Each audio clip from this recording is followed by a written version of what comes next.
What would you do if the people you trusted to protect your home turned out to be the ones threatening it? My name is Marcus, and this is the story of how a quiet evening in our suburban neighborhood spiraled into a nightmare that exposed lies, shattered trust, and left scars that may never heal. It's a story about love, betrayal, and the cost of standing up for what's right even when it tears your world apart. It was a warm July evening in 2025, the kind where the air hums with cicadas and the sunset paints the sky in shades of fire. Our little house in Willow Creek, a gated community with manicured lawns and nosy neighbors, felt like a safe haven. My wife, Lena, was home for a rare week between deployments. She's a Delta Force operator, though you'd never guess it from her warm smile and quiet demeanor. To the world, she was just Lena Carter, the woman who liked gardening and waved at kids on their bikes. But I knew the truth. My wife was a warrior, trained to face dangers most people couldn't imagine. That night, we were in the backyard, laughing over a bottle of wine and planning a trip we'd never take. Lena was telling me about her last mission, vague details, as always, to protect me from the weight of her world when we heard a sharp knock at the gate. I glanced at Lena, who raised an eyebrow but didn't move. Probably Mrs. Ellison complaining about the roses again, I muttered, rolling my eyes. The HOA in Willow Creek was notorious for its petty rules, and our Karen Rose's vibrant, wild, and slightly out of regulation had been a sore point for months. I opened the gate to find two men in crisp uniforms, badges glinting under the porch light. They introduced themselves as HOA security, their voices clipped and authoritative. The taller one, who called himself Officer Grant, had a square jaw and eyes that didn't blink enough. His partner, Officer Tate, was shorter, with a nervous twitch in his hands. "We've had complaints about your property," Grant said, his tone implying we'd committed a felony. "Mind if we take a look?" Lena appeared behind me, her posture relaxed but her eyes sharp. "What's the issue, gentlemen?" she asked, her voice calm but laced with something that made Tate shift uncomfortably. Grant, unfazed, rattled off a list. Our roses were non-compliant. Our mailbox was improperly angled, and someone had reported suspicious activity on our property.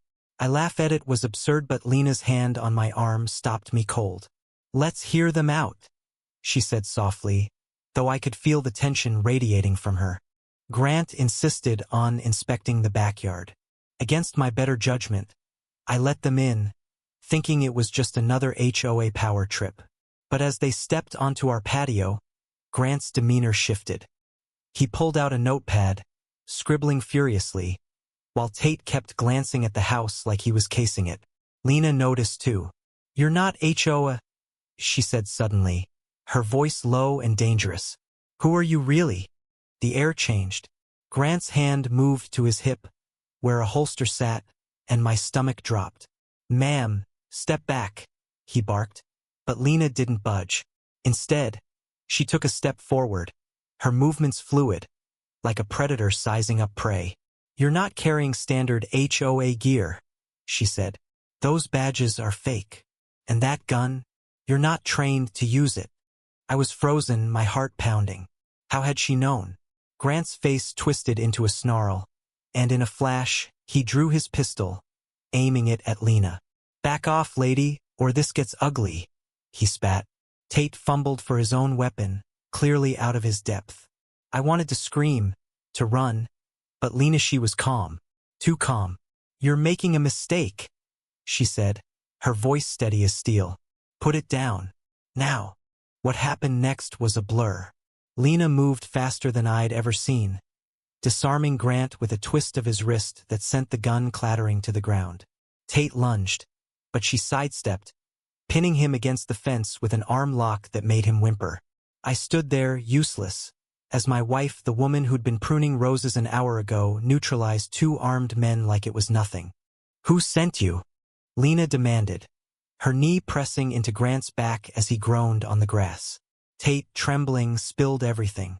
They weren't HOA security. They were hired muscle, sent by a local developer named Victor Ramsey, who'd been trying to buy out Willow Creek to turn it into condos. Our house, one of the last holdouts, was a problem. The complaints were a ruse to intimidate us into selling. The guns? Insurance in case we didn't comply. But then came the twist I never saw coming. As Lena interrogated them, a third figure emerged from the Shadowsa woman, mid-40s, with a sharp bob and a nervous smile. "Lena, stop," she said, her voice shaking.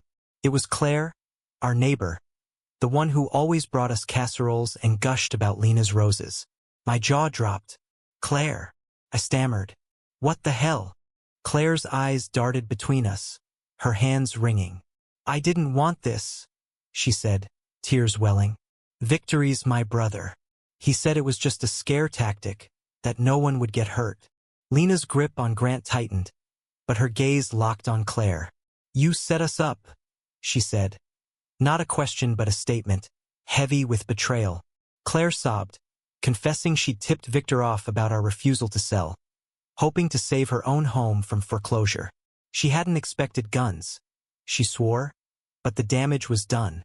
Lena called the police, and within minutes, squad cars flooded the street. Grant and Tate were cuffed, still muttering excuses, while Claire collapsed in tears, begging for forgiveness. I wanted to feel sorry for her, but all I could see was the gun pointed at my wife. Lena, though, was unreadable. She gave her statement to the cops with the same calm precision she'd used to disarm the intruders, but I saw the tremor in her hands when she thought no one was looking. The next day, the neighborhood was abuzz. Victor Ramsey was arrested, his shady deals exposed in the local news. Willow Creek's HOA was dismantled, its corruption laid bare. We were hailed as heroes, but it didn't feel like a victory. Lena was quieter than usual, her eyes distant. I thought it was the betrayal, the adrenaline crash, but that night, she told me the truth. "I'm leaving tomorrow," she said, staring at the roses we'd fought so hard to keep. New orders. Classified. My heart sank. She'd been called back to Delta Force, to a mission she couldn't talk about, in a place she might not return from. I wanted to beg her to stay, to quit, but I knew who she was. Lena wasn't just my wife, she was a soldier, bound by duty I'd never fully understand. The morning she left, I stood in our driveway, watching her pack her duffel bag. The roses bloomed behind us, their petals blood-red against the dawn. "I'll be back," she said, kissing me softly, but her eyes held a shadow, a fear she'd never admit. I held her longer than I should have, memorizing the feel of her, terrified it might be the last time. Weeks passed. The house felt empty without her. The roses wilted, untended, and Claire's house went up for sale. I tried to stay busy, but every night, I checked my phone, praying for a message that never came. Then, one gray morning, a black SUV pulled into the driveway. Two men in uniforms, not HOA this time, but military, stepped out. My knees buckled before they even spoke. Lena was gone. Not missing, not captured, gone. A mission gone wrong, they said, details classified. They handed me a folded flag and a letter she'd written in case she didn't make it back. Couldn't read it, not yet. All I could think of was her standing in our backyard, facing down those fake cops with fearless grace, only to be taken by a danger I'd never see coming. The roses are dead now. I don't have the heart to replant them. Claire's betrayal, Victor's greed. The fake cops, it all feels so small compared to the whole Lena left behind. I keep her letter on the nightstand, unopened, because opening it means accepting she's gone. I thought the worst threat was the gun in our backyard, but the real danger was the war she carried inside her, the one I could never fight for her. ND.